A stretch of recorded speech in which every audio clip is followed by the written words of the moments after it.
I remember as a boy when Mama used to teach me with joy grandiose things of mighty kings and little boys like David, a shepherd who would go before them all. I remember telling my mom, why would they refuse God? Why wouldn't they trust God? Mama, when I grow up, I would be like little David. I would right now. But then I grew up and they smashed me out. I saw their arms and they were to the teeth. They were sharp as hell and they scared me. Little did I understand then that Mama was preparing me for a mighty war for men. She knew that I would grow to be a man, the stronger vessel, and I would take one that was weaker than me, a female, you see, who would shed her blood inside the house, and I was to give mine at the doorpost, no doubt. As Moses told us long before, the lamb's blood goes before the door. How was I to know as a boy that to be a mighty man in God, you would have to become the lamb that just stood and cried, Abba, Abba. But then I did, and I found out, but this was only after the giant had smashed me out. I remember ripping the heads off the Barbies back in the day. I thought I was tormenting my sister in some way. Come to find out, I was doing everything I'm to do as a man.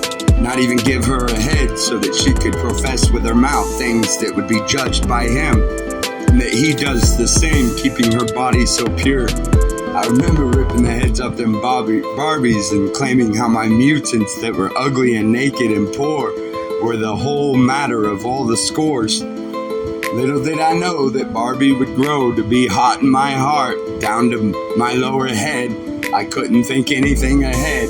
Guess that's why Mama circumcised my little head when I began, marking me to go to him. She used to ask me as a boy if I'd jump off a bridge, cause everyone done it too. I grew up so confident thinking I wouldn't, and then I found out I was building prisons for my son, taking my wife to Gentile courts to take our son. Asking men who's my wife and permission therein, when her whole authority over the sons was the point of men dying as dust, to give him praise of what he did in them. That I was supposed to do the same thing in labor pains with the word, eh? But this is something that all men grow to of Jewish wisdom, which I found out is better than any wisdom I ever knew. Puts all of them to shame, cause it's mother's wisdom to boys that grow up to be men just the same. Them Barbies started to look good, so I just started following them with my pecker wood, just to be hung on some wood of a wooden cross of paper, though I didn't have enough heavy heart to be weight on the wood like Jesus was.